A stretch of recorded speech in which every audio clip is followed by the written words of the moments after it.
and the clap means go. Welcome, Selina, my better half. This was meant to be recorded a couple of weeks ago, but it's better late than never. This will be like out on Sunday, to be fair, because this is my November month dedicated to women. So I've had some powerful women on this one, and I'm finishing it off with the most powerful woman in my life. But this is not going to be about our relationship. We will be starting a relationship podcast very soon, and a family one. But today's not about that. Today is solely about Selina and talking. So Selina, do you want to introduce yourself to the good people? So my name's Selina.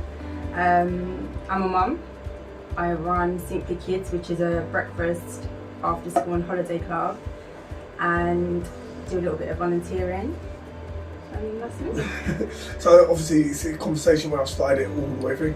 We're still in lockdown 2.0. How did you find lockdown? The first lockdown? I enjoyed it. What sort of changes did you make to your life? The first 2 weeks I found difficult because I literally just laid on the sofa and listened to the news and kind of was scared by the whole thing. And then I was like, no, you need to snap out this. So then we just incorporated a lot of family time. So I think it was really good in terms of for our family. We did things that we wouldn't normally do and would not probably able to do. So I remember going to Costco's on the first week or something when lockdown started, and we got like 4 bowls of some rock, big bottle of JD. No, you did. Okay, I got it, and I think it was done in the first week and a half. You did that too. Yeah, well, yeah, I got that. Okay, I was trying to say us, but yeah, it was me. And yeah, it started off as a relaxing, you know what? Then after the first 2 weeks, like it was like, okay, this doesn't work like this. We need to get up, and we need to do stuff. So what sort of stuff did you implement in your life now? What sort of stuff did you put in? During the first lockdown? Yeah, during the first lockdown. So to begin with, it was we're going to get up at 8 o'clock still, we're going to get ready, we're going to do our schoolwork, we're going to run like school does, and I think that lasted for a week. And then we just kind of let the kids get up maybe before 10, did their homework with them, then we did the exercise, the walks, going to the woods and playing hide and seek, teaching Amelia to ride her bike. So it was very much, we did a lot of stuff outdoors. Yeah, I remember us doing loads of stuff. What kind of forced the adaptation? Because it was, like you said, it was a let's replicate everyday life, and then all of a sudden it was like, okay, it's the day hard. was long. Amelia didn't have enough homework to take her through to 3 o'clock, and then you kind of realise that this is a long day, and the kids are not going to sleep early. So if we kind of break it down into sections, I feel like we got through it pretty good that way. Kind of, yeah. So it wasn't about trying to replicate life as normal. It was about finding a new thing. So I remember at one point it was like, the first thing we'd do is go for a 4K walk, weren't it? We was getting up sometimes at 7 o'clock and going, because remember it was going to be hot, so it was like, let's get the walk out of the way.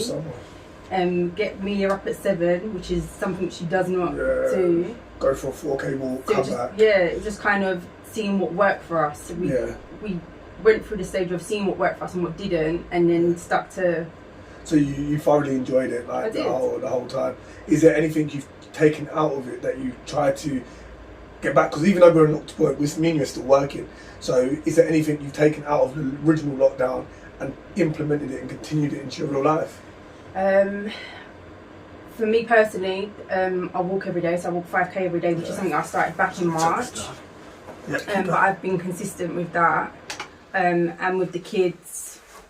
I think it was just enjoying each other's company. And so it's more about just the growth together. Did you enjoy seeing the children grow and change? Because it was 6 months, wasn't it? It was lovely because they're at school most of the day.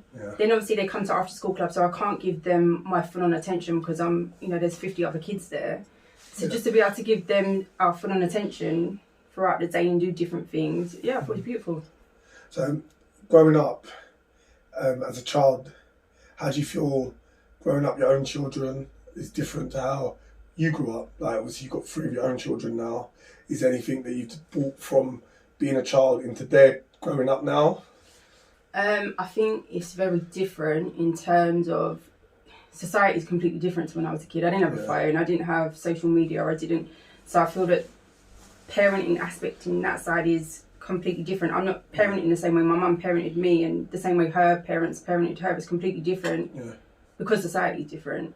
But in terms of like morals and things, I think I've taken on what my mum brought me up to be respectful, respect your elders. So yeah, I think I've definitely brought that into. So the respect is the key thing you make sure you implement 100%. for your children is respect. What about within education? I don't know how well you've done in school. I don't know if your school was a major thing. Is there like how was school for you first off? Hated school. Loved primary school. Secondary school, hated. Got bullied, hated it. Hated it the whole way through. Not a day that I enjoyed going to school. What brought on the bullying? What was? Because I was so skinny. The girls used to say that I was bulimic and anorexic, and then I remember getting pulled in by my head of year one day because the girls had gone and said that I was anorexic. So she was concerned, and it was just that I was just very tall and thin. Compared to so everybody it was else. literally every day just comments about being how skinny I was. So I hated it. So qualifications at the end of. Didn't do well to begin with. So my first time I sat GCSEs, I got ridiculous grades. Then I decided to go and redo my GCSEs and passed all of them. So was that in college you redid your GCSEs? No, I did it in sixth form. Oh, you did redid GCSEs. So in regards to the bullying, was that the whole way through high school, all the way through? So nothing was ever dealt with. Why couldn't the teachers deal with it? Was there a reason the teachers, if you can remember? It's like sticks and stones. You know that saying that when you're a kid, sticks and stones will break my bones, but names will hurt me. Like, just get over it, just carry on, just keep it moving. Yeah, and I did. I just got on with it. And was that your friend circle? That was obviously they thought it was jokes, or was it something that? No, it wasn't, because I wasn't like a popular girl. So it was kind of like the popular, like Mean Girls. Oh yeah. Kind of, yeah. I was kind of like on the side, and so when they'll see they got like jokes. The rebellion kind of, they got the jokes and everything because look, let's say something funny. So, how did you deal with that? Well, not even how did you deal with it. How do you now talk to your children about the idea of being bullied and being the bully? Is it something you try to address with the respect thing? Yeah, I think with bullying, I'm so anti-bullying that I've kind of, that's always been my thing with my kids, is that you don't bully anybody. People are different. Everybody's different, and different is good. So, and if you see other people being bullied, don't follow the trend and follow what they're doing. Go and talk to that person, find out how they're feeling. So, yeah, I'm very anti-bullying. So you try to be like all-encompassing, like include everyone as much as possible. Yeah. Because obviously, if everyone doesn't know, me and you, we work together, and we've worked together like for 15, 16 years, and now run a company together. Is that kind of where you are with children and how you work as well? Like that experience of being bullied has created a compassionate, empathetic version I of think yourself. I'm very empathetic anyway. I'm a very kind of empathetic person anyway, and I think the children are as well. I think they are very empathetic children. So, I just always say to them, don't follow. Be your own person, and go and comfort that person. Go and talk to them. Go and see how they're doing. See if they want to play. They might not want to play with you, but you've put it out there. So obviously, growing up, you grew up without a father. Sorry, let me turn that back on. It was the noise. Let me turn it back on. So going back to when you even younger, obviously you haven't enjoyed high school. You said you enjoyed primary school. Was there a particular reason you enjoyed primary school? I was young. I just have good memories of primary school. I can remember being bullied at primary school, but I remember going back and telling my mum, and my mum always was kind of like, you need to stand up to a bully. If you stand up to a bully, they're never going to come back at you again. And I remember one day this girl, she was just really annoying me, and I went to fight her. Yeah. And she flinched. And from that moment, I knew, like, I'm in charge. Is that something you encourage your children to do then as well? Stand up to bullies. I'm not going to lie, like, I know we always say go to a teacher, but if they hit you, you're going to punch them back. Yeah. Stand up for yourself. Always make sure you stand up for yourself. I'm a full believer in standing up for yourself. I would say I was never normally somebody, don't worry, we'll get warm up eventually. I was never somebody that really stood up for myself in school. Didn't think I really needed to. I was never really bullied. But there was times where I thought you should just punch someone in their face. Yeah. And I definitely agree with any child. I would never say your first action is to punch someone in their face, but if you feel like you need to, I would advise anybody to punch someone in their face as long as it's not me. And as long as they're not, if they come home and say they've got into a fight, I don't want to hear that you're the first one that threw a punch. I don't want to hear that. I want to hear that you stood up for yourself. Yeah, you've tried by telling the teacher, if you come home and tell me, I spoke to Miss or Mr. I went back outside, nothing was done, I had to defend myself. Yeah. And I think that's a piece of advice for everybody. I'm not saying it'll work every time, but you feel better in yourself if you've at least tried to stop this bullying. So in today's social media era, where bullying's taken another level, what would you try to advise? Like, social media is a integral part of kids' life now. Our kids love it. Like, for me, I think keep them off it as long as possible. Obviously, there's going to be, as you know, from our boys, Tyrese had Facebook when he was in year 6. Trey's now asked for Snapchat, and I've kind of kept him away from it because they're two different children. Although I let Tyrese have it at an earlier age, he's different to Trey. Trey's very sensitive. yeah. So I just felt like I had to shield him from that. But he's 14 now. I've allowed him to have Snapchat. Yeah. I just think it's hard. You just got to be making sure you're looking through what they're doing. You know, it's So it's knowing your child a lot. But would you say it's also understanding that social media is something that they're going to get on eventually? 100%. Like, there's it's no the way of hiding. life now. Yeah. Your child, as much as you don't want to, whether they're 14, 16, 17, they will have a smartphone eventually. So they need to understand what it's about. Yeah. But also you need to understand as well. Yeah. And they need to know where they can go. Yeah. Like if bullying does happen, they need to know the avenues to go down. You come and speak to mum and dad. You don't go through this by yourself. So you got any tips for parents out there? Like how they can, follow their children on social media platforms, or how they can, just like cover themselves from it.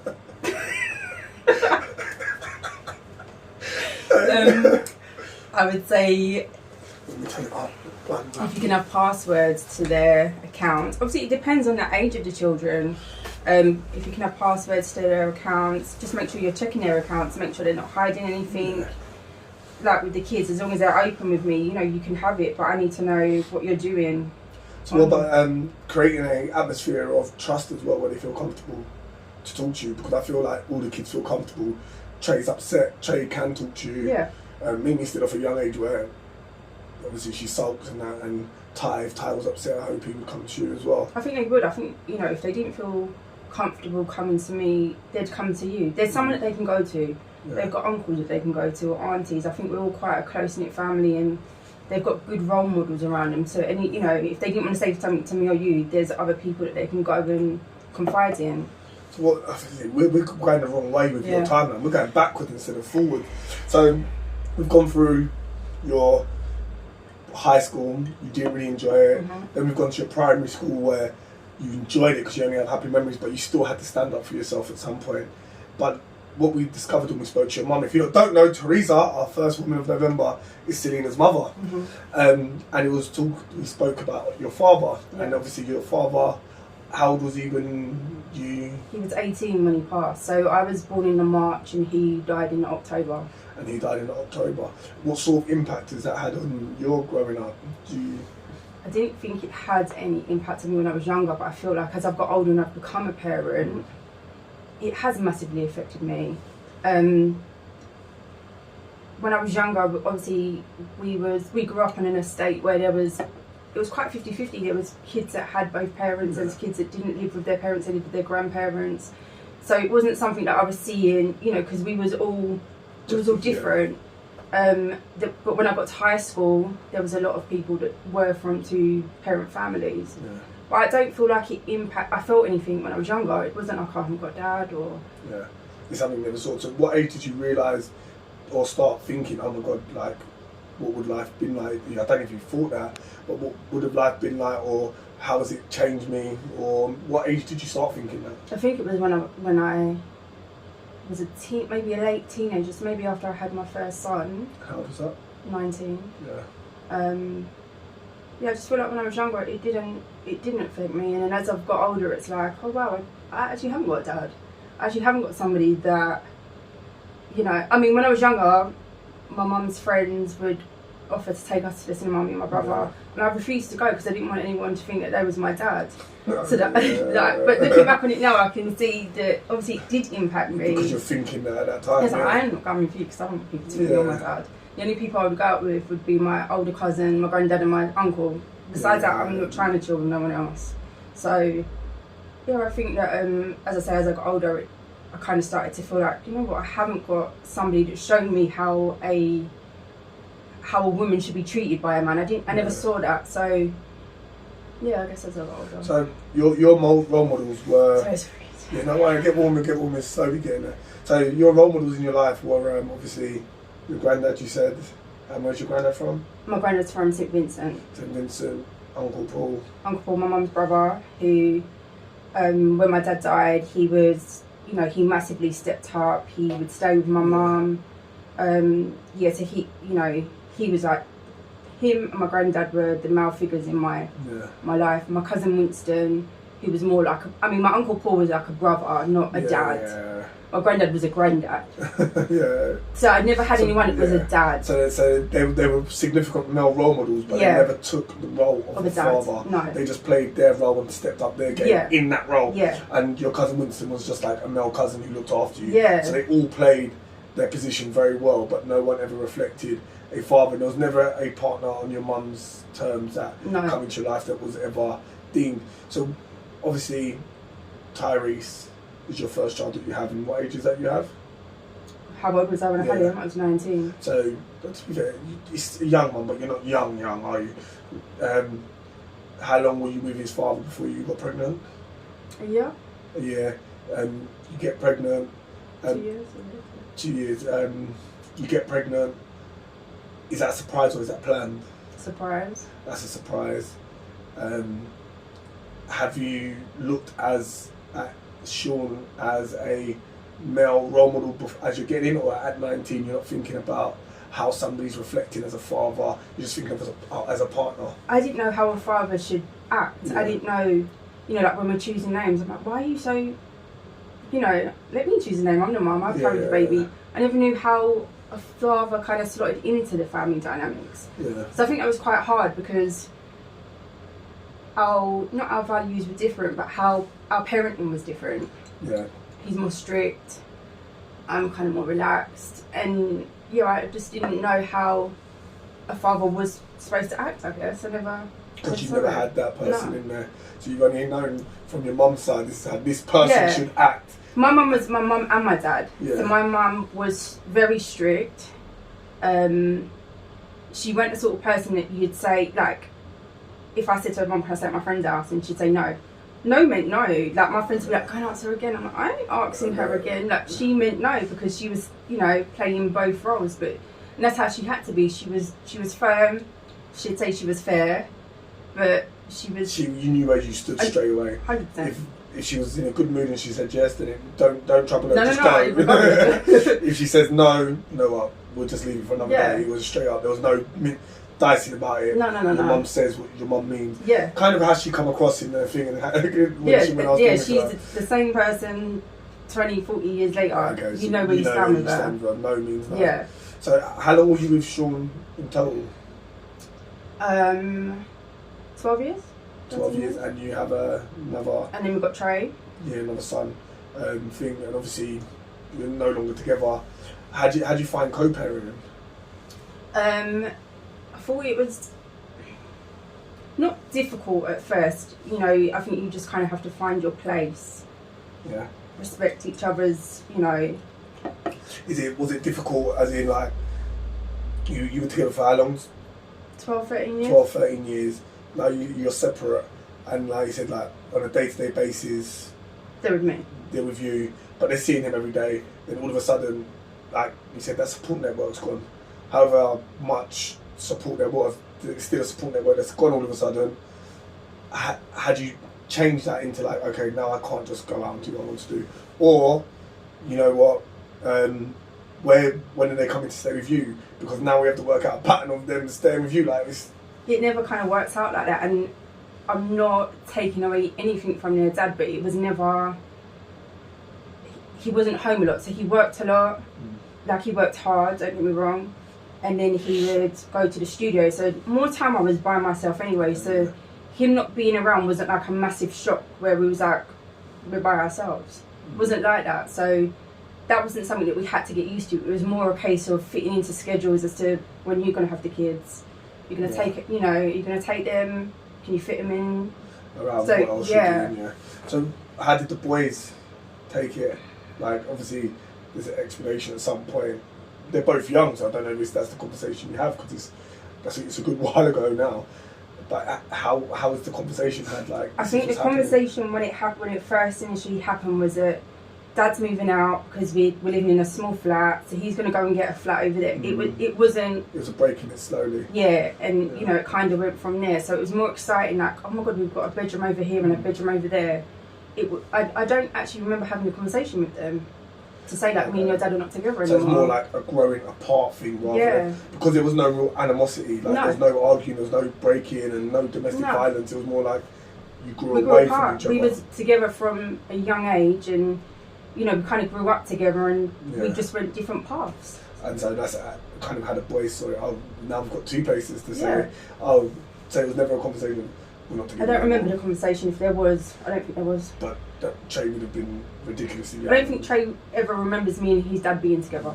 Trey was like 3 or 4. So that would be what, 10, 11, maybe even younger than that. Beforehand. And like, so advice-wise for people that are breaking up, obviously, luckily enough there was no animosity as such. But advice-wise, what sort of advice would you give other co-parents? Like, I'd almost say realistic advice, because I hear people talk about advice for co-parenting, or you know what communication is this, and we all know communication, but it's hard. Yeah. So what sort of realistic advice would you say to give? For me, not to depend on that person. So I don't want to depend on you to say you're taking the boys every other weekend. Yeah. If you're taking them, that's great. If you don't, you don't. And in that way, you're not holding that sort of hostility towards them, because maybe you've made plans that you want to do something at that weekend, and they get broken in, and it's, you know, you start getting a little bit angry. So yeah, don't depend on them. Do what you need to do. Do what you need to do for your kids. So yeah, make it's a bonus. Yeah, that's a bonus. Yeah. Okay. So if they mess up, no matter what it is they mess up, it doesn't matter, because I'm carrying on anyway. Yeah. There's no, oh my God, you've ruined my weekend. No, exactly. My weekend is good because I still have my children. Yeah. So let's take it off and like find a bit more light-hearted subject for a little while. Fitness. Like, your fitness goals have been amazing over the last 8 months. You've been proper on it, like consistently. Like I said, probably COVID-19 kicked it into gear. Like, would you say you do at least 5K every single day more? And that's like, what is that, 45 minutes to an hour every day? Wow. I wish I could run it 30 minutes out of my day. I'd love to be able to run it. Is there a time difference? Have you noticed a time drop from when you first done it to now? No. No, so you just go out, all you know is I'm going to complete the 5K. Yeah. I'm not trying to beat a time. No, I'm not trying to beat a time. Like, I walk fast enough, I feel. I think I look a bit crazy if I start walking faster. So it's more about the consistency for you now than it is anything else. So obviously, fitness goals previously, both me and you have tried many a times to get fit and keep healthy. I think COVID-19 has managed to kick everything into gear properly. But what triggered the consistency? Is it COVID-19 because it gave you 6 months of consistent training? Yeah, I think COVID definitely helped. I think my age as well, I'm not getting any younger. How do you know? Okay, don't joke. Only joking, yeah. Yeah, I think, I'm not getting any younger. And we were supposed to get married, obviously. Oh yeah, yesterday. No, what was the day yesterday? 14th. So yes, people are seeing this next week, Sunday. November the 14th, we were meant to get married, and Selina put out a nice spread here. We had a beautiful dinner, some starters, some wine. And Mum cooked, was it cheesecake, strawberry cheesecake. But we've moved the date now to it's May, innit? To May. But it was meant to be yesterday, COVID-19. It was just like one thing after another, weren't it? Yeah. It was like, what was it first? It was the hotel went bankrupt. Yeah. What else happened? I don't know. All that matters is the hotel we booked went bankrupt, so we moved it. No, that wasn't the first thing that went wrong, because we moved it anyway. Didn't we move it before it went bankrupt? And then it went bankrupt. Yeah. We did. Why did we move it originally then? Because of the numbers. Oh yes, COVID-19, because you could only have 30 people. Yeah. And then it was the numbers, and then we moved it to May, and then it was like 2 weeks later, bankruptcy. Like, what the hell? No one's answering the phone call. So we moved it to May. Hopefully COVID's over by then, but if it isn't. So COVID-19, the wedding managed to kick you into gear to get you consistent. Yeah. And I feel like I'm not so focused on how I'm looking. So as before, I'd be like, I need to look this way, I'm looking at people, I'm doing what I'm telling my kids not to do. I'm looking on social media and seeing she looks like that, she looks like that, I need to look like that. I'm not doing that anymore. I'm kind of enjoying the process and knowing that I've worked really hard to get where I'm going. And the same with the kids. The kids are seeing that, oh, Mum, you going for your walk? Yeah, I'm going for my walk. Are we going to train tonight? So it's the consistency with the children as well. So do you think it helps a lot by making your journey about you rather than always comparing about? Because I know social media can easily suck you in. So the journey, making it more about you and the process than it is about, oh my God, that person managed to lose this much weight, has helped a lot. Obviously, I know that you tried Weight Watchers and you tried all them things. They helped you lose weight, but were they unsustainable? Yeah, very. I think once you get back to, normal life, you feel like you can keep the weight off, and the reality is you put on more weight than what you lost. So yeah. So they're not saying anybody that's lost weight on them, well done, but because you'd have to constantly follow their routine and their stuff. The T. Yeah. It didn't Whereas work. now you're following your own guidelines. Yeah. I know I can get up every morning and do 5k. I know me and Thomas can meet up at the gym and do half hour, 45 minutes. And like you just said, we've now included the kids into our routine where they join us in the gym, was it a minimum of 3 times a week? It's been 5. Yeah, last week was 5. Where they join us a minimum of 3 times a week and they're joining in. Yeah.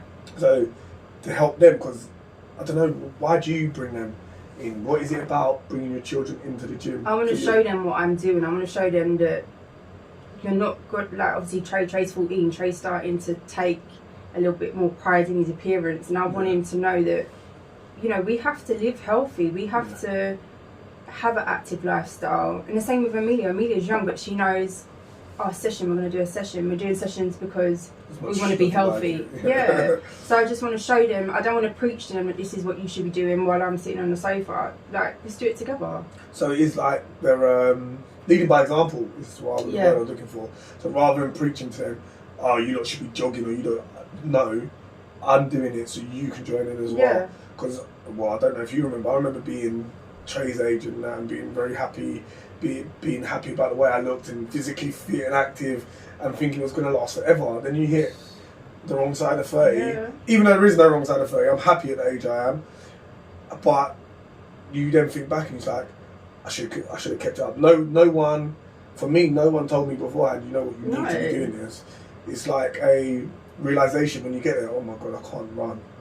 Oh my God, I can't do this. And that's what we keep trying to say to Trey, that you're at the right age now to kind of get it as part of your routine, so it's nothing to you. You're not going to be fighting to breathe, and if you keep this up now, you're going to be...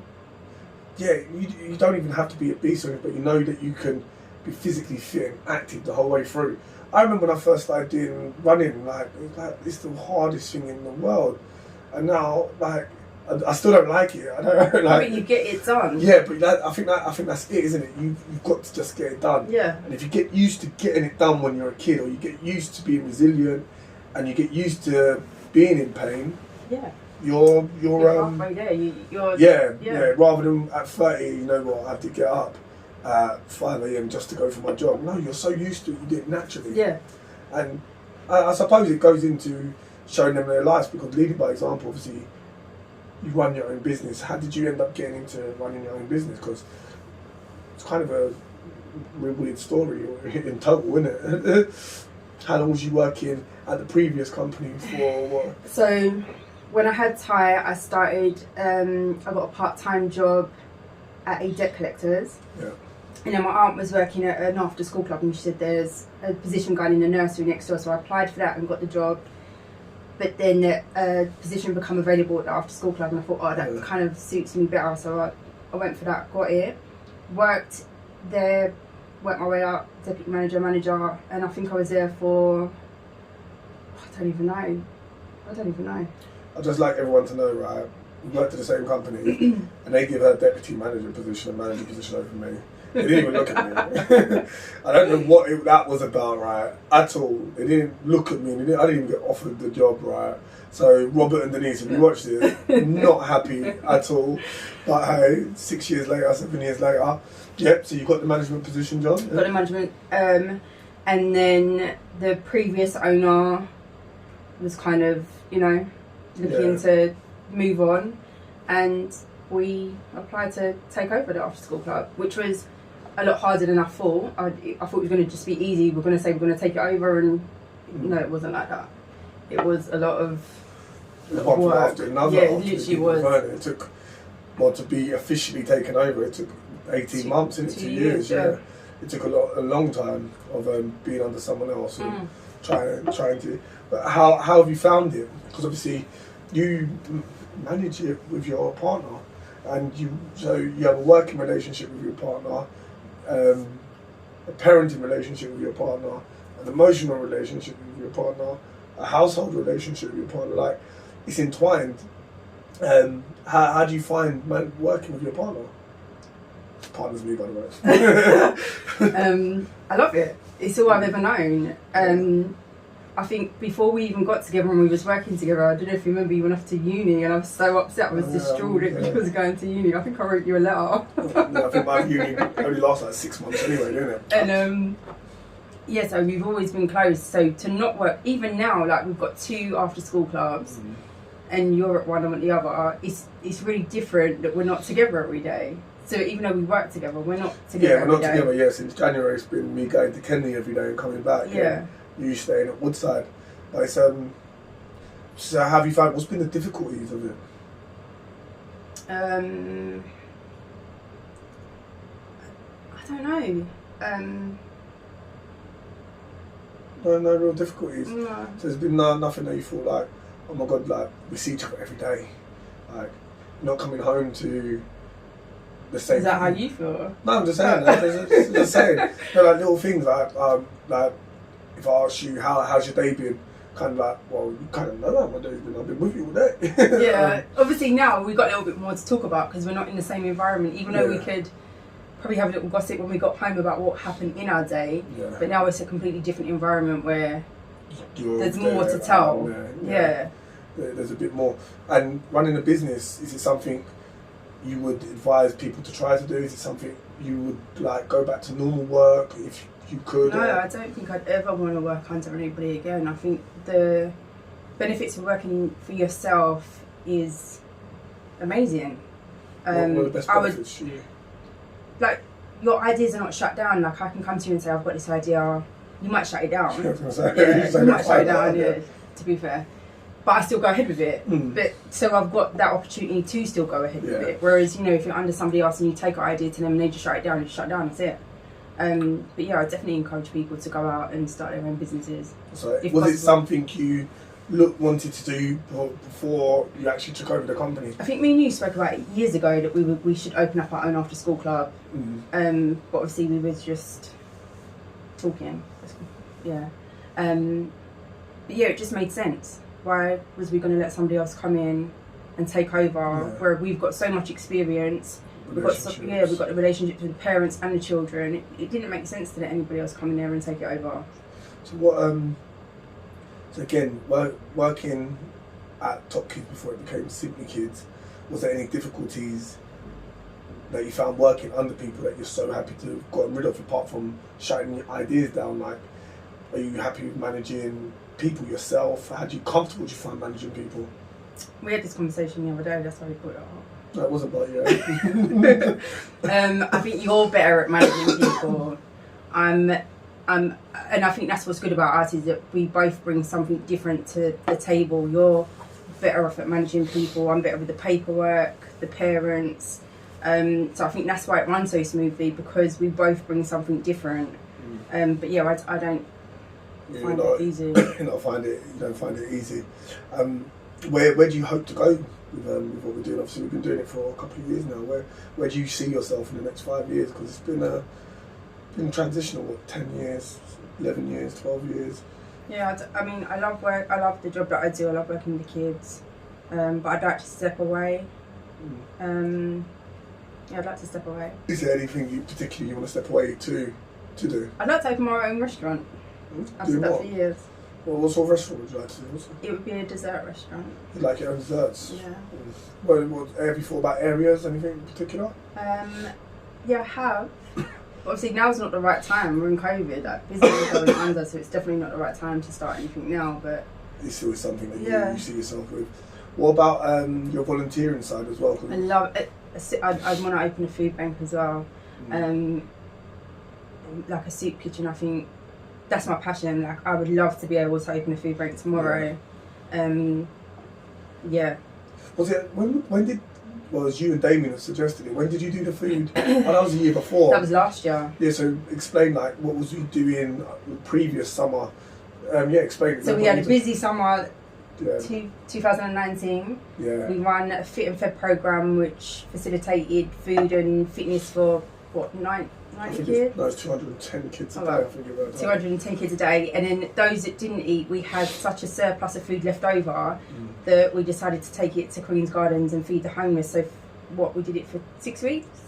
4 weeks. 4 weeks? Yeah. Every night. No, it was 6 weeks because you started buying it and preparing the food afterwards. I'm sure we did churros when... Churro went on a week longer. Yeah. So we would take the surplus food to Queen's Gardens and hand it out. And then when that stopped, we started to make food and take it down to Queen's Gardens. And then I think the weather started to change. So when we was going down there wasn't a lot of people there, so we kind of stopped doing it. But that was... it's something I enjoyed doing, but I always felt bad when I left there because it was like coming home to my warm house and my dinner, whereas I've left these people out. So but I enjoyed doing it. I enjoyed talking to them and hearing their stories and So as a passion, you would like to own your own restaurant, number one, but you would also like to be able to give back through some sort of food bank service where you're providing hot meals to I'd love to people. be able to open a food bank. Even I saw something where they went to the stores and they got food that was just going out of date, and then they would sell it on to people that were even that. So even if you had your own restaurant and then at the end of the day just give away free food to people that need it. What makes you want to do that? What is it about yourself that wants to do that? As I say, I just enjoy I think a lot of people are judged, so before we even find out their stories, we're kind of judging them. So I think to go there and be able to talk and have those conversations with people was it was amazing to see how they got there and where they come from. And we're one paycheck away from just, being there with them. Like, they didn't go out and end this way on purpose, But what is it about you that wants to do it? Can you just explain sort of like why they ended up there and the help that you give them, but why do you like doing it? What is it? What does it give you? What is the reward that you get from it? What is there a part of your life where you feel back, I wish I could help or saw someone like that, or is it? I think I've been like it from a young age. I remember like having a little bit of change in my pocket and seeing a homeless guy in Croydon, and I'd go and give him the change, and my mum would say that my dad used to be very similar. Like, he would give his last bit of change to a homeless guy. And at a young age, I was doing the same thing. So I don't know if it's traits that I've picked up or something. Like you've done that, and it might not even be traits that you picked up. Like where your mum said it reminds of her dad is something that's continued as a picture in your head of that's my dad used to do that. And it's become a thing that's lived with you. I mean, I've got no memories of my dad at all. I couldn't tell you what his voice sounded like. I couldn't tell you what his personality was like. I can't tell you anything about him. So it could be like, something in my head that's saying that's your dad. Tricky. So that's what I mean. Your mum said your dad used to do that. It's so cute. It's like, that's a thing of your dad. I think that's really nice. But it is good that, because part of what I do as well is community work, and I think that worked pretty well together. Us, that the fact that you want to do so much as well as me, because over COVID-19, we had kind of a food bank. I wouldn't say it was a food bank, but we delivered a lot of food over the community, didn't we? Yeah. With the Asian Resource Centre. Did you find that, or how did you find doing that? It was long at times, but how did you find it? You were the driver. No, I enjoyed that. I think that's what kept us going throughout COVID as well, with doing stuff with the kids. We was supporting kids from schools where we was going to buy food for them. So even going to the supermarket, we was out maybe 3 times a week buying food for different schools. It felt like a full-time job at times, didn't it? Yeah, we was. Thinking about what meals can we buy. It was a process, then having to go to I think it was 6-7 schools by the end of it, weren't it? Dropping off food and then going to the Asian Resource Centre and picking up 20 bags of shopping to deliver to different people's houses on a Tuesday. Yeah, it was a full-time job. And you kind of start building relationships with those people as well that you're dropping the food off to, like just having little conversations with some people. Huh? I never went into that house. But I mean, like dropping food to them and they haven't seen anybody because they might be shielding, or so just even having like a little 2-minute conversation with somebody. Yeah, and they haven't had no contact, so it's a massive conversation. So I remember quite a lot of the time as well when you talk about like old people, like you enjoy being around old people, talking to old people. So that is like your ideal thing, like giving them an opportunity to express themselves when maybe their grandchildren or their children haven't been able to get there, like you said. Even in an old people's home, you know, like you've got so much to give to everybody. I used to, both my nans worked in old people's homes when I was growing up, so when I was younger. So my nan, my dad's mum, she used to work in an old people's home, which was literally, she lived opposite here, and she'd take me to work with her. And those poor old people, there was a piano there, and I used to think I could play the piano, and they'd be sitting in their, you know, their living room or whatever it is, and I'd be banging on the piano, singing, thinking I'm Alicia Keys. But yeah, I loved being around. I loved being around them too. And offer, just giving them something back. Again, it sounds like the community that you want to build is a community that just wants to help each other. They said like we just want to support people that need more, and if we all did that, we'd kind of be in a better place, isn't it? Like you said, the school meals where we offered free school meals, we're in a position now, luckily enough, where we can provide school meals. So why are we waiting for somebody to kind of do something when we can? If we're constantly waiting for someone to give a homeless person a piece of a sandwich, when you can, like you're just as bad as the person. But I'm not going to sit here and just keep talking about what should be done. Let's action it. Let's do something about it. I think community action is more important than your vote. Like if you get up and there's 20 of us that want to do something. Like I said, how many of us used to go to Queen's Garden? Yeah, there was a load of us. And I saw one of the guys that we used to go to, and we stopped. I asked him how he was, and he said, "Do you know what? When you lot first rocked up we was in the Simply Fitness van, and in like 2 other cars behind you, we was like, oh, look at these gangsters getting out." Like they judged us before we, you know, had come to do anything, and it was kind of like, no, we're here to help. We're not here to cause trouble. He was like, when you first got out, we was like, oh, here come the gangsters. No, gangsters. Gangsters with food, just come to give food back to the society. So relationships now, let's talk about the relationships and like how relationship with your brother, number one. Obviously I spoke to your mum about it, like she said how close you are. Have you always been really close? Yeah, me and my younger brother have always been really close. Always been really close. How much younger is he than you? He's 4 years younger than me. So from an early age, so you was 4, he was 3, so what, 12 and 8 years? Still? Yeah, I can just remember getting him from nursery, and Nina, he used to call me Nina because he didn't say my name. Nina. And then I think my mum videotaped it where I was at nursery and he just calling for me. But yeah, obviously he used to get my nerves, and for my younger brother, but yeah, we're very close. You've always had a good relationship. And has, what was I going to say? So as the relationships developed over time, like teenage years, have you always, like I said, always like teenage years, you go your separate ways because you went to different schools essentially? How come you went to different schools? My mum tried to put me in like a little fancy school, which she thought was fancy because we had to wear kilts and stuff, but it wasn't. So he went to another school, which was just down the road. Oh, so once she realised it wasn't as fancy as she thought it was, then she like, so what, it was worse than Selsdon because Carl went to Selsdon? My school was with the headmistress that took all the money. She was going out away on holidays and that with my boyfriend and dating away. Yeah, but Selsdon was a dump. Yeah, it was, but he did well. He did alright there. He did alright, yeah. So even going through high school, you're going separate high schools, you still have a good relationship. Yeah, because it was just me and my brother. Like obviously we had our mum, but as kids it was me and my brother. Like 4 years is a good distance though. Like you're 16, he's 12. Listen, my mum didn't let us. You know, like, I've got friends that were say 14 and travelling to Brixton, and I was at home playing Monopoly with my brother.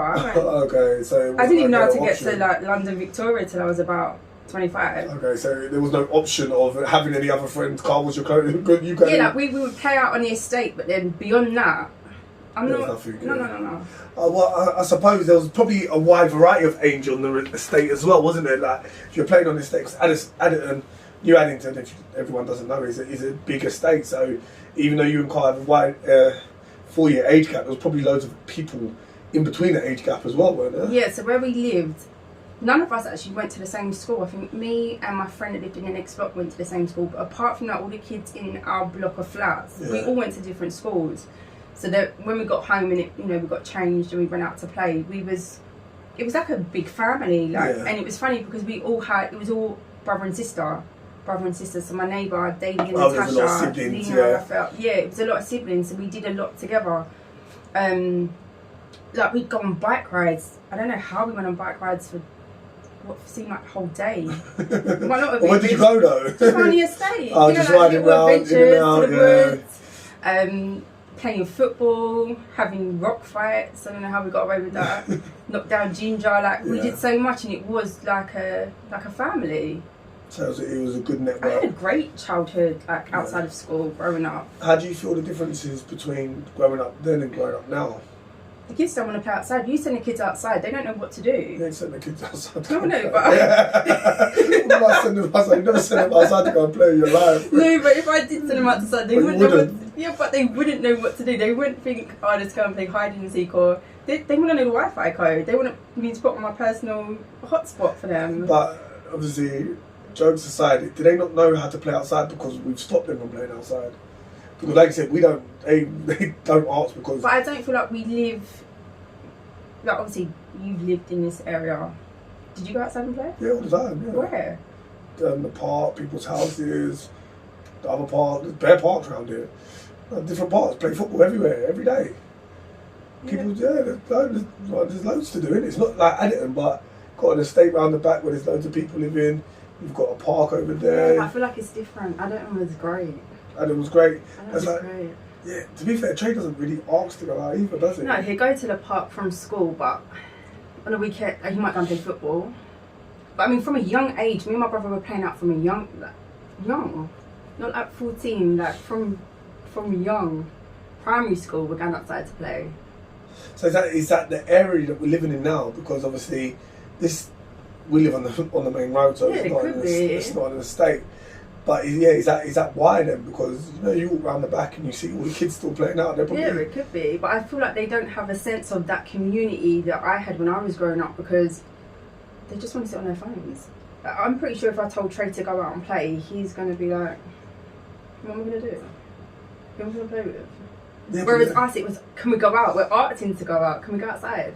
We didn't have phones and computers to sit on. Yeah, I wanted to be out as much as possible. Like, literally come home, get changed and go back out, and then And you knew that you couldn't come in and out. Like once you knocked on that door too many times, then you had to stay in. You took your bottle of water with you, man, and stayed out as long as you could until you needed to go find somewhere to go toilet. But is there a difference in it? Is it because with all the extra communication? To be fair, the computer gaming is a lot better than what it was when we was younger. But with all the extra communication, it should be easier to communicate with your friends. Let's go and do this. But I feel like they would rather communicate with their friends through playing computers. They'd rather you go on Xbox, I'm going to go on Xbox, not let's go to the park or this. It's almost live an artificial world, like I went to the park to play football to become a footballer. You can play FIFA and be the footballer and talk to your friends and be the best football player ever. And be warm. I could go on the new game Imposter and we can play we can play games, communicate, whatever, or I can do that and talk to Maybe it would have been different if we did have that available to us, but I think it would have been different. But then I think a lot to do is with parenting styles as well, because there must be an in-between of children being able to go outside and communicate as well as be indoors. But I suppose it's their friend circle. If their friend circle's not local and they're not going out, you had the beautiful, you was lucky enough to live on an estate where there was loads of people. So even if you did have a phone, you could probably go and sit in the park and play and still message on the phone, because I'm terrible at WhatsApp groups. Sorry to say, everyone, all my WhatsApp groups are on silent and it doesn't download nothing unless I thing it. But the kids talking to Rianne, talking to Trey, they're in WhatsApp groups with like 30, 40 people in there and they're talking all the time, and it's like if you miss it for 5 minutes, you've got 100 messages that you missed all along. So is it almost, was it called a FOMO, the fear of missing out? So if I go out and play, I mean, play doesn't just mean go out and play. Play means go and enjoy myself, take part in activities with each other, not just play it. If I go out and socialise with this group of 5 people, I might miss what's going on with this group of 30 people. Yeah. And this group of 30 people are more important. Yeah. And I'm just sitting out playing, because even now, like, they'll go to a gaming place and game. Yeah. So they'll go and sit next to each other to game. Yeah. I remember the other day, what did they do? Well, it was Rihanna, I think I told you, and she sat with her friends watching a film on WhatsApp. Like, they all watched the same film on WhatsApp, communicating via WhatsApp. And this wasn't during COVID-19, this is in normal everyday life. Like, just sit there. So it's the fear of missing out, you know what? Yeah, I can't be by myself. And that's kind of why, even though we've had our disagreements on it, the implementation of Saturdays, every other Saturday phone time, where you put your no phones from 12 till 5 every other Saturday, which I think is important to make sure we have communications, because I don't know what your lot's houses are like, but we don't have phones anyway. But look what we just did. We just sat in the kitchen for half an hour and played a game on our phones. Yeah, but that's different. I was going to bring that up, okay?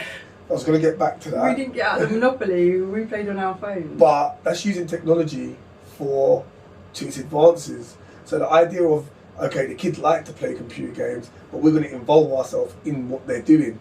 So all of a sudden, Trey was upstairs sick.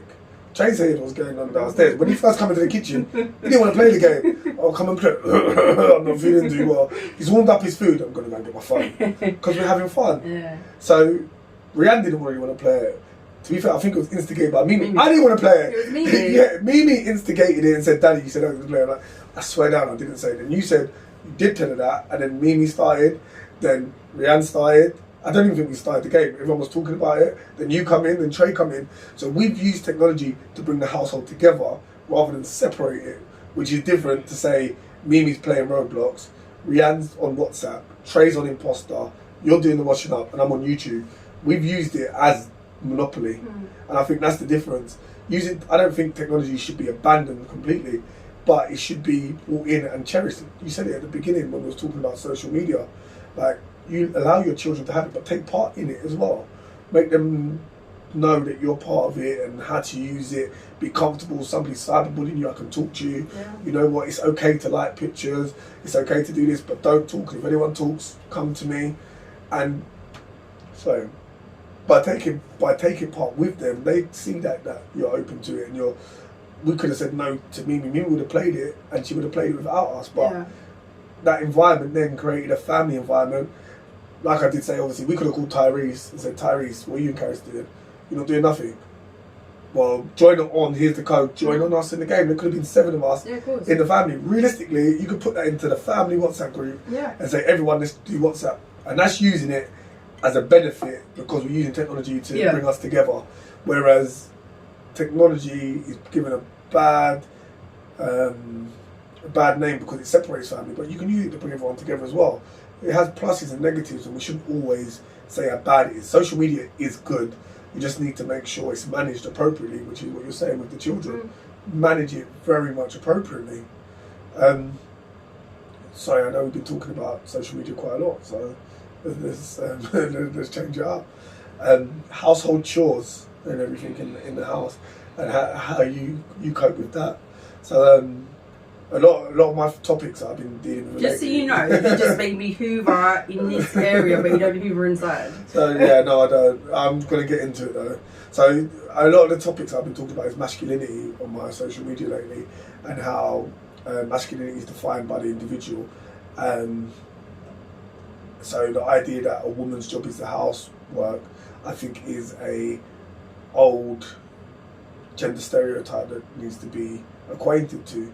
How do you deal with that in your household? How do you deal with, like, you do everything, I'm not going to lie. You do the cleaning, you do the washing up, you do the cooking, you do everything. How do you cope with it? How are you changing it? I don't mind doing everything. I just like you lot to help maintain it. So once I've done it, like, you're the worst to come in, take your shoes off, dash your t-shirt on the table or the floor. Like, put it in a washing basket, put your shoes in the cupboard. If you help maintain it, then you're making my job easier. And I think you talk about practice what you preach. Like, you can't moan at the kids because their room's messy, because if you go onto this guy's side of the bed, it's ridiculous. So that's why you need to start practicing what you're preaching. You sit there on YouTube. You know, this is meant to be my podcast. I'm being told off. Yeah, go on. But you sit on YouTube and watch me. What did I do today? You sat there on YouTube, watch me prepare tomorrow's dinner, do Amelia's packed lunch, fold the washing, put new washing in, and then said, "Oh, when did you do that?" Because you was too busy watching YouTube. I wasn't watching what you was doing. I was in the room, and I wasn't watching YouTube. You were supporting me in the room, yeah. I wasn't watching YouTube. I was putting up my videos. But if you would have said, "Thomas, can you help me?" I would have helped. But you could see what I was doing. I wasn't. That's why I didn't know you did it. But this is what I'm saying. It should be a case of you paying more attention to your surroundings. You know that you do it when you're the last one to come up out the front room. You will leave stuff in the front room. I will tidy up the front room. You will leave stuff in the front room, and then if I go downstairs before you, you're like, "Why did you get up early?" Because I was going to do it in the morning. No, just maintain it. Don't leave your cups there and your shoes there and your socks there. Just maintain it. You know, I could make this an argument right now. Let's make it an argument. Come on. I was going to tidy it up in the morning, okay? Right, it was there because I get up first to tidy up first. But that's not what we're here for. We're here to talk about you. I mean, this is not my problems we're dealing with. So how do you manage it? How do you cope with it? So what are you putting in place? Sometimes it just, I fit out. It gets to a point where I've done everything and then I walk back downstairs and it looks like I've done nothing. And then that's when it aggravates me. I don't mind doing everything. As I say, I just need help with keeping it clean. So what do you put in place to... I don't. I give up. I don't. No. I don't know what to say now, people. Yeah. So this is what I do to her. Sorry, I brought up this subject. I will. So as it's come back to me, right? I'm hard work. I understand this. I just need more help understanding how to help out more. So I think that you should. We had a rota, Tom, that didn't work. I didn't see it. I don't remember the rota. You do remember the rota because you wrote it. I wrote it for kids. You was on there. I was on there. I was. Yeah. That didn't work. I asked you to do stuff, and then you become jokester Tom by saying that you're going to do it in a minute, or you did it, or I put that there, Amelia put it there. You become Mr. Jokester. So that's why we don't need to put anything in place because it doesn't work. You just need to maintain and tidy up your shit. You know, when did this become? Change the subject. When did this become a Mona Thomas podcast? This is meant to be a support podcast for fathers. Fathers, this is why I understand some of you that are single, okay? Right? You lot just heard her moan at me for 5 minutes about leaving socks in the living room. This is what you have to deal with. See? 10 years of dealing with this, right? Yeah, let's change the subject then. We've got Christmas approaching real soon.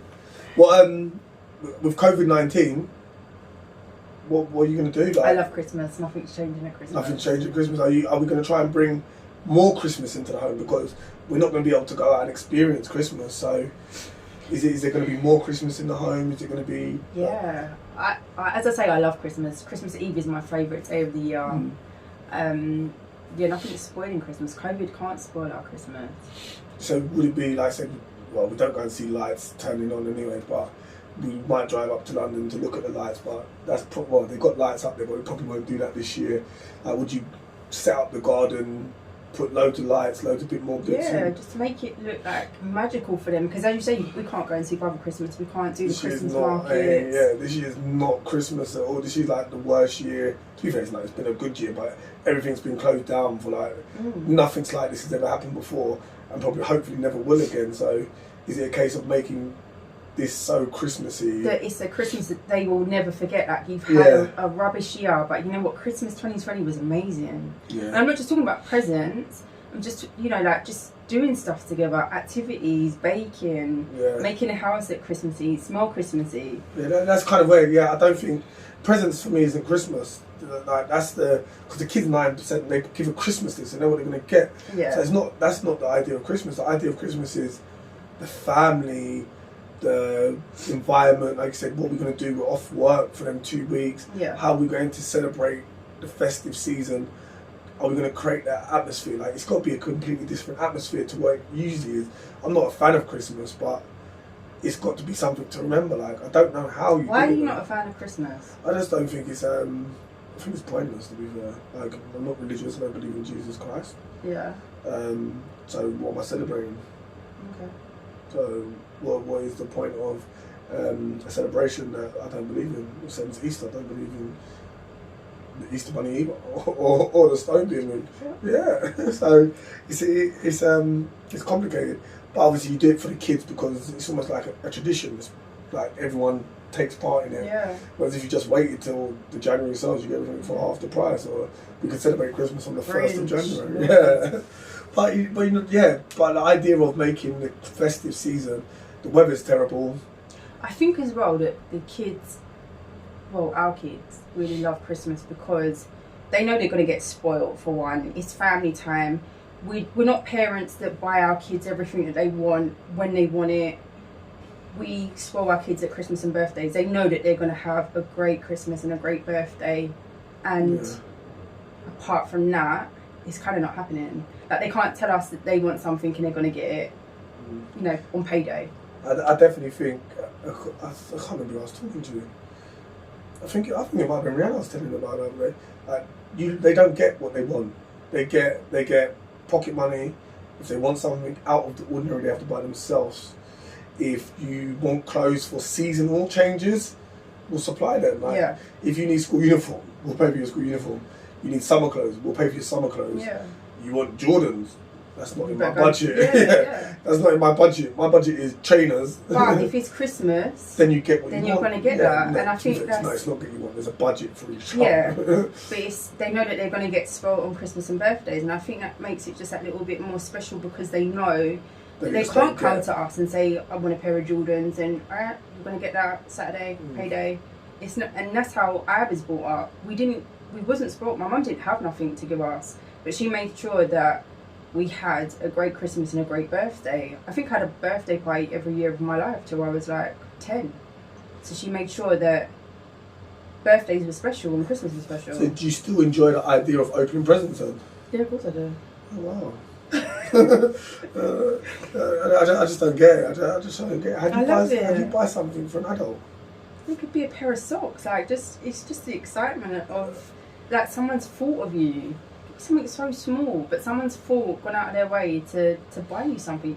Even when the parents give us like stuff at club, I'm like, oh my god, this is so special. I think I'm ungrateful, you know. Yeah, I don't enjoy presents. I just don't think. You do enjoy presents. I swear down, I don't enjoy presents. I don't see the point. So you don't need no presents in a Christmas day? I fully don't need no presents. What do you want? Like, you want me to open up something? What is it? Oh, okay. There's nothing. You'd have to spend probably $100,000 on something for me to. So why do I wrap up your presents? No, I asked you to in my life, and I asked you to wrap up a present. You wrap it up because you choose to wrap it up. I really don't see the point in presents. I don't see the need. Maybe some for the kids, but just give it to them. Like, I don't see the point in it. Full stop. Like, yeah. It just like adds to the specialness of it. Okay, yeah, Christmas. Well, once you give us our Christmas list. No, but you know, like the excitement and the I don't what that is. Maybe it's my experience of Christmas is not the same. Like, I kind of knew what I was going to get. I think my dad gave me, Damien and Sean, I think it was £50 every Christmas, but he only gave us £25. He did an IOU for January. Never got the £25 no. That was it. Like, Christmas was literally, let's have a big roast dinner, essentially what you get for Christmas, and go back to bed. What am I doing for Christmas? As we got older, it was like more people come around the house and, oh, well, okay, so have dinner, we'll go and play PS4. No, it wasn't PS4. Let's go and play PS2 or PS3. Let's go play PES on Solomon's house, or Solomon, you're going to come to us for Christmas Day. Christmas Day? Yeah, Christmas was like pointless. All it meant was we're not working. So you hate Christmas that much? I don't hate Christmas, I just don't see the point in it. Like, it's another half term that you get off work. Same as New Year, I don't get New Year. I've never got New Year. Yeah, but Christmas? Yeah, no, I just don't get. I don't get occasions like even birthdays. I don't know. I'm like, now I've seen how your family treat birthdays. It's like a family occasion. Like, what was a birthday to me? Like, me, Damien, Sean, and Brendan, and you get a happy birthday in the morning. Go to carry on with your day. Like, what's the point of a birthday? Like, a birthday is kind of immaterial, and even though, like I said, I think it's nice that it's a family occasion to see that. Oh wow, it's a family occasion. I still don't go. But it's making memories together. Like, the kids are always going to remember. Yeah, no, that's what I mean. It's the memories. For me, it would be like, why are we not meeting up as a family more often? Why are we not? Bro, you just said that you don't I still wouldn't go to it anyway. I'm not saying I'm going to turn up. Exactly. My thing is, if you're going to do it, why don't you see each other more often? Why is it not a plan? I know life's hard and maybe once a year. Because everyone's busy, but it's not once a year. If you think you've got 15 family members, there's 15 birthdays, you're seeing each other at least once a month. Yeah, you meet up for cake and go home. Yeah, but it's still, the kids love it. As much as it's not a party, it's having everybody here and we're celebrating you. This is your day. Yeah, I suppose there's a thing for it. And I do think it's nice, and especially for kids I think it's good. I just, maybe like I said, it's my personal experiences. Like, this is just a waste of my time. I could be at home already. Like, it's nice, don't get me wrong, it's nice, but yeah, leave me out of here, innit? Like, and I think it's really good for kids because, again, my personal experience is not having loads of family around. My personal experience is there's 4 of us and that's it, we carry on. Like, it's a birthday, like, I ain't getting no birthday cards, I ain't getting no balloons, I ain't getting nothing else, and it's led me not to want anything like that. Like, I see the kids. But I do it for you every year, and I know that you. I don't care every year. It's not like it's changed. It's like I really don't care. It's not something. But you're gonna get it every year. Yeah, no. But luckily enough, Trey's birthday's a couple of days later, so it's there for a reason. But no, it's there for you, and then I know, but that's what I'm saying. Luckily, it's there. But wow. Like, I see kids going to school with balloons and that, their birthday, their friends. Like, that didn't happen. Like, what are you talking about? Birthday? What? Who cares if it's your birthday? And then obviously, once you turn into an adult, like, your birthday is usually an excuse for getting drunk. So now you're 21, it's like, oh, it's your birthday, we got to go out this weekend. Yeah, kind of got to. I was going to get drunk anyway this weekend. I just added it to my birthday weekend, didn't it? It means I might have to not pay for drinks this weekend. But that's it. That's as far as it goes, is getting drunk. Birthdays are like, do I even remember having a birthday cake? I don't even remember having a birthday cake before. Did I have a birthday cake this year? Yes, you did. Okay, I did. You did a birthday cake every year. Yeah, okay. Yeah, but I've been with you, but I can't remember having a birthday cake before. I might have, but I don't remember. No, you didn't. You didn't. The birthday cake didn't come. Remember, I ordered the cake and it didn't come. Yeah. Never brought the birthday cake on my birthday. So we made you a waffle with a candle. Yeah, waffle and ice cream, Yeah, Kai, if you're watching this, my birthday cake still don't have it, mate. Yeah. I bought a slice of banana cake the other day, didn't he? But yeah, I don't see the point. Them celebrations, I understand that it's good to have family around, and like you said, we're busy, so special occasions are good. But I think it's more important than that we find time for each other. It's easier said than done again, but to find time for each other. But I think that with birthdays, you know when people's birthdays are, so you're gonna make that. You're gonna make that time. So even if it's an hour, you're gonna go and spend some time with the family and go. Yeah. And the kids love it. All the kids love it. Be it the cousins being together. Yeah, no, I think it's amazing for being able to bring family together, because otherwise, like I said, they might not see each other. They'll go months without seeing each other. But lucky enough, you have a big family. There is a birthday near enough once a month, every 16, 17 days. So it might be an hour, but you know that's that cousin, that's that cousin. Yeah. If you see each other out on the road or whatever, that's your cousin. Yeah. You know that, rather than I haven't seen her in ages or seen him in ages. Like, is that, should I say hello? No, you actually know them. Yeah, I suppose it builds family network. But again, personal experience, my family network is 4 people. Yeah. So it's 4 people up until the age of what age was Rihanna? I don't even remember what. I know how old she was, but I don't remember how old I was. But even then, me and Rihanna's mum broke up, so there's no family experience there either. So it's me, Damien and Sean and Brendan, for the first 20 odd years of my life. So it's weird. So there's no personal experience in that. But it's, I think family is a good idea. Like, you can leave me out. I'm glad our kids are getting it from you. Like, you lot, I think that's a great podcast. We're going to be doing a family podcast, me and Selina, where we talk about couples, relationships, how our relationships cope through stresses and me not tidying up, how she lives with that. And yeah, we don't know how often we're going to do that. It'll probably be like, 2-3 times a month. Get up and out there. So if there's any couple relationship advice or anything like that you need, please comment below, and we will make sure we put that up in our future podcast. Selina, before we leave, my lovely lady, is there any tips on a good relationship you'd like to give?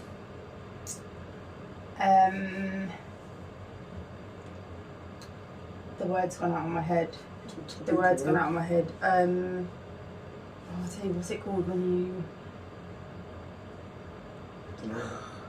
Like, you have to give a little bit. Compromise is massive. So compromise. Compromising, yeah, definitely. Compromise. So you don't compromise in your relationship. Not compromising. No, not your relationship. Like in your relationship. Yeah, compromise in your relationship. Yeah. Compromise together. Don't compromise your Find relationship. the middle ground. Yeah, don't compromise your relationship. Compromise with each other. Yeah. Yeah. You know, have a great day. Have a good evening, and we'll see you on the other side. See you later. Oh.